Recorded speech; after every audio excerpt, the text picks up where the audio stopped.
Subscribe कीजिए हमारे YouTube channel को आयुर्वेदा से रिलेटेड वीडियोज़ को सबसे पहले देखने के लिए।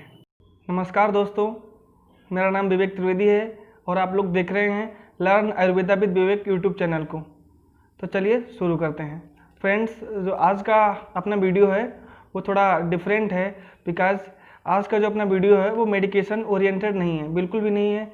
ये प्रोफेशन ओरिएंटेड वीडियो है और आज के इस वीडियो में मैं आपको बताऊंगा कि what is BAMS and why BAMS is better than abroad MBBS, BHMS and BDS। तो चलिए शुरू करते हैं। सबसे पहले हम लोग पता करते हैं कि BAMS क्या होता है। BAMS यानी bachelor of Ayurvedic medicine and surgery. अब इसके फुल फॉर्म के बाद हम लोग इसके आगे की सारी डिटेल्स को देखते हैं। यह एक ग्रेजुएशन कोर्स है, यानी कि जब हम लोग इस डिग्री को कंप्लीट कर लेते हैं तो हम लोग ग्रेजुएट हो जाते हैं। इसका ड्यूरेशन 5.5 साल का होता है। इसमें फर्स्ट ईयर 1 साल का होता है, सेकेंड ईयर भी 1 साल का होता है, थर्ड ईयर भी 1 साल का होता है एंड जो इसका फाइनल ईयर होता है वो 1.5 साल का होता है। इसके बाद आपको 1 ईयर की इंटर्नशिप करनी पड़ती है। इंटर्नशिप में जो 6 महीने रहते हैं वो आपके अपने कॉलेज से अटैच जो हॉस्पिटल होता है उसमें आपकी इंटर्नशिप होती है, और जो बचे हुए 6 महीने रहते हैं वो आपको गवर्नमेंट एलोपैथिक हॉस्पिटल में इंटर्नशिप करनी पड़ती है। कई स्टेट में ऐसा भी है कि जो बचे हुए 6 महीने हैं इनमें से तीन महीने यानी कि 3 महीने RH मीन्स रूरल हॉस्पिटल में आपकी पोस्टिंग होती है और 3 महीने आपकी पोस्टिंग PHC पे होती है। PHC बोले तो प्राइमरी हेल्थ सेंटर पे, यानी कि ये पूरा कोर्स 5.5 साल का होता है। अब हम लोग इसके बाद देखेंगे कि इसका एडमिशन मोड क्या है। आजकल मेडिकल से रिलेटेड यानी कि BAMS, BHMS, MBBS, BDS ये सारे कोर्स में एडमिशन लेने के लिए आपको नीट का एग्ज़ाम देना पड़ता है, जो कि NTA कराती है, यानी कि नेशनल टेस्टिंग एजेंसी हर साल एक एग्ज़ाम कंडक्ट कराती है जिसका नाम नीट। उसके थ्रू इसमें एडमिशन होता है। जब आप नीट का एग्ज़ाम दे लेते हैं तो नीट के मार्क्स के बेस पे इसकी अलग से काउंसलिंग होती है। उस काउंसलिंग को आयुष काउंसलिंग बोलते हैं। आयुष बोले तो A stand for Ayurveda, Y stand for yoga and naturopathy, U stand for यूनानी, S स्टैंड फॉर सिद्धा and H stand for homeopathy. सिद्धा भी एक मतलब ट्रीटमेंट करने की पैथी है, बट थोड़ा फेमस कम है, इसलिए लोगों को इसके बारे में नॉलेज कम है। अब हम लोग बात करते हैं कि मतलब BAMS में एडमिशन लेने के लिए कॉलेज किस टाइप के होते हैं।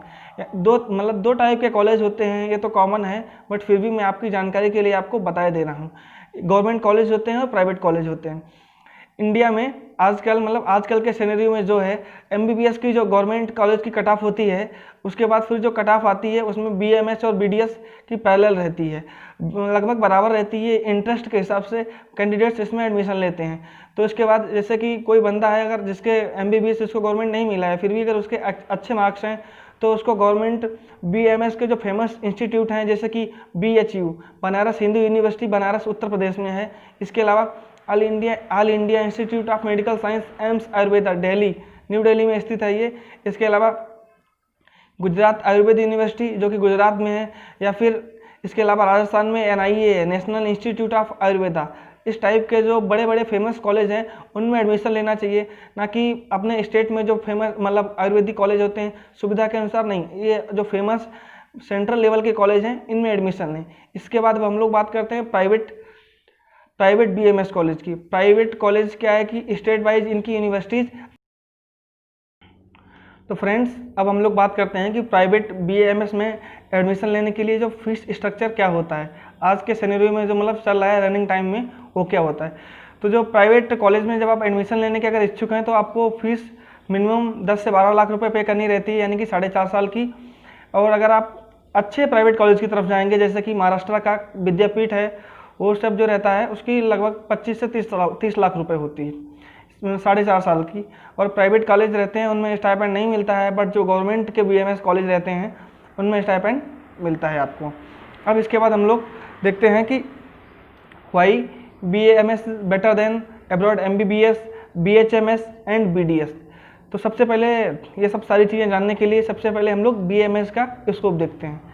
आप BAMS की डिग्री लेने के बाद थोड़ा बहुत दिन सीखने के बाद अपनी खुद की प्रैक्टिस शुरू कर सकते हैं, यानी कि आप प्रैक्टिशनर बन सकते हैं। दूसरा पॉइंट आता है कि आप खुद की कोचिंग खोल सकते हैं। अब तो इतनी सारी चीज़ें कोचिंग हो गई हैं। आप PG का एंट्रेंस जो होता है, यानी कि जो नीट PG की तैयारी कराते हैं जो इंस्टीट्यूट, अगर आपका किसी भी एक सब्जेक्ट पे अच्छे से कमांड है तो आप इंस्टीट्यूट में जाके और अपना जो आपको सब्जेक्ट अच्छे से आता है, जिस पे आपकी कमांड है, वो सब्जेक्ट उसकी टीचिंग कर सकते हैं। दूसरा हो गया। तीसरा पॉइंट है, आप खुद की कोचिंग खोल सकते हैं। बहुत सारे BA MS के स्टूडेंट हैं जिनके सब्जेक्ट टीचर अच्छे नहीं होते हैं, वो आपसे, या फिर जिनको एक्स्ट्रा रहता है, जो शुरू से ही PG करना चाहते हैं, तो वो BMS के दौरान ही आपसे उस चीज़ की कोचिंग के लिए जुड़ जाते हैं। इसके बाद आप कुछ भी, आपको इधर उधर ज़्यादा मतलब एक्टिव नहीं है, ज़्यादा चीज़ें नहीं करना चाहते हैं, नया नहीं ट्राई करना चाहते हैं, तो फिर आप मूव कर सकते हैं हॉस्पिटल की तरफ। हॉस्पिटल में आपको 25 से 30 हज़ार रुपये पर मंथ के हिसाब से सैलरी के बेस पे आपको प्राइवेट जॉब मिल जाएगी। इसके अलावा जो कैंडिडेट्स गवर्नमेंट जॉब के इच्छुक हैं, यानी कि जिनको गवर्नमेंट जॉब करना है, उसके लिए स्टेट गवर्नमेंट तथा सेंट्रल गवर्नमेंट दोनों की मेडिकल ऑफिसर की वैकेंसी निकलती रहती हैं। स्टेट गवर्नमेंट ज़्यादा निकालती है, सेंट्रल गवर्नमेंट तो कम देती है, बट फिर भी दिल्ली में हर साल, या फिर और भी कई ऐसे मतलब जगह हैं जहां हर साल सेंट्रल गवर्नमेंट की तरफ से मेडिकल ऑफिसर की वैकेंसीज आती रहती हैं। इसके अलावा अब हम लोग बात करते हैं पोस्ट ग्रेजुएशन की।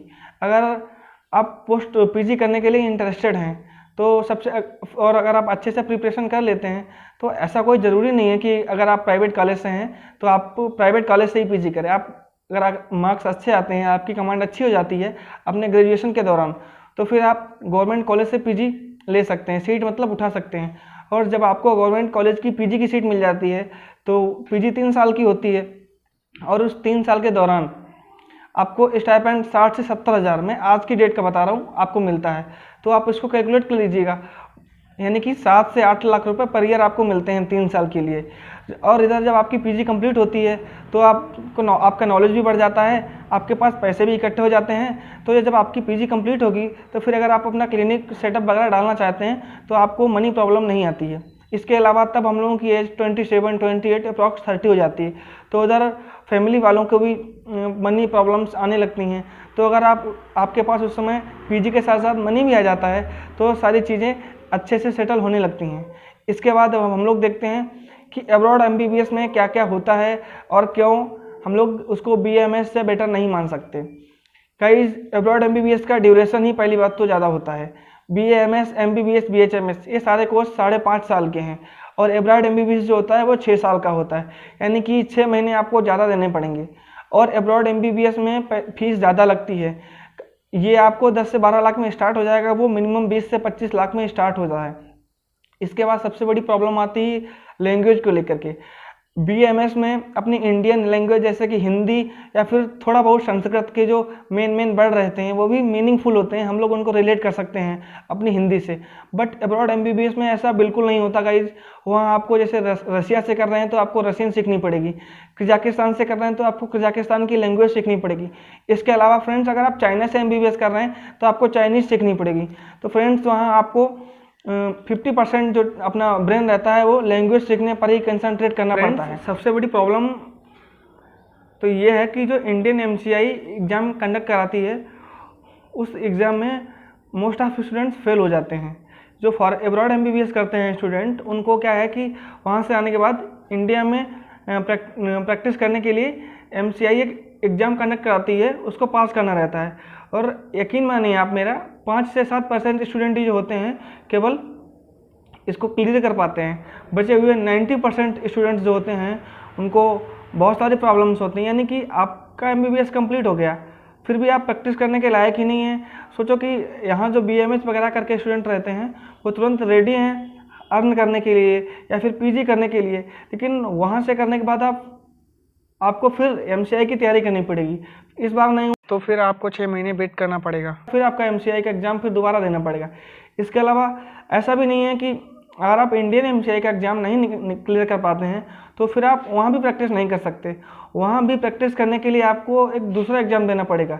या फिर सपोज़ कीजिए कि आप कजाकिस्तान से MBBS कर रहे हैं और आप इंडियन MCI का एग्ज़ाम नहीं क्लियर कर पाए और आप रशिया में प्रैक्टिस करना चाहते हैं तो आपको फिर रसिया का एग्ज़ाम देना पड़ेगा।